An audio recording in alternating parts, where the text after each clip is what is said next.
we had a house with 2,400 square foot, and the kids were much smaller at the time, but we just seemed to have a lot of kid cruft everywhere, and a lot of things and a lot of stuff, and constantly churning through it or giving it away or throwing things in the dumpster. And we were also doing house remodel at the time, so it just felt like we had a lot of things everywhere, and we really just got tired of curating things. The bus was sort of like a mantra to take and say, well, if it doesn't fit in the bus, we don't need it. And so we started using that idea and that containerization and what do we really need, and we continued to reduce things. And I think that was really the drive for this, was what's the minimum essentials do we really need to have a comfortable family home?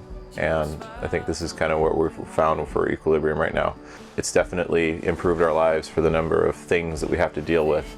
Having much less and higher quality has been really a huge improvement in our lives. We have 6 folks that live in here, my 4 kids, my wife and I, and then we also have 2 dogs and a cat. So to start with, very first part is our kitchen. This is a relatively tight efficiency kitchen, which takes up both sides. We have just a standard domestic refrigerator. It's called a Liber, I think that's how you pronounce it. It's like a 14 cubic foot fridge.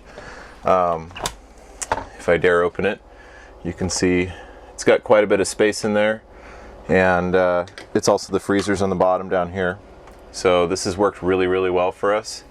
We have our little door latch there to keep it shut. We can jam a lot of fresh food in here. We tend to put fruit and vegetables that don't need to be refrigerated in baskets and things in the kitchen and other storage areas. Last time we did a major restock was about 2 weeks ago, so we can go quite a long ways on this fridge, and honestly the freezer is completely packed, so we really haven't eaten anything out of the freezer part yet, so we just sort of keep that for more reserves in case we can't get to a grocery store right away. So it lasts quite a while. Moving back, we have our stove here. This is a 24-inch, just like an apartment stove in range. So it is designed to be installed with either propane or natural gas, so it's been rejetted for propane.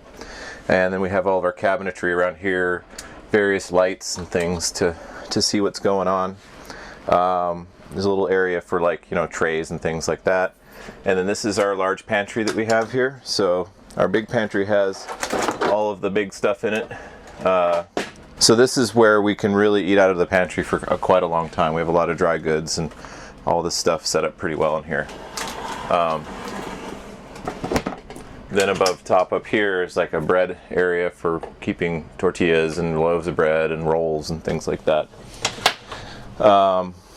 More pots and pans and things down here. And then over on this side is the sink and more cabinets. We have our spices. We have all of our silverware and things in here. All these drawers are actually designed to be used with, let's use this one here. This is the spices here. These are all commercial kitchen pans. So these are like the same kind of pans you'd see when you're getting a sandwich at Subway. The same commercial shape fits in these, so we can change them out for full, third, quarter, things like that. Our water faucet is kind of fancy, so we have this guy here, which is the main water, of course. And then we have a reverse osmosis tap, which is this guy here. So that really helps out a lot with things. And then we also have an ice machine that we refill, so we like to have ice all the time when we can. I think that works well enough considering how many people we have and how we have dedicated drive space. In order to really make this different, we would have to have rearranged the entire layout to really change what we'd want. We've seen several kitchen setups now that I think it would be nice to have everything on one side and sort of pass over far on the other side. I think that'd be better, like kind of at an angle. That angle really does help with space efficiency, but this has worked pretty well for us. The only thing, it's a bit of a tight squeeze sometimes when there's like 3 people in here trying to work at the same time.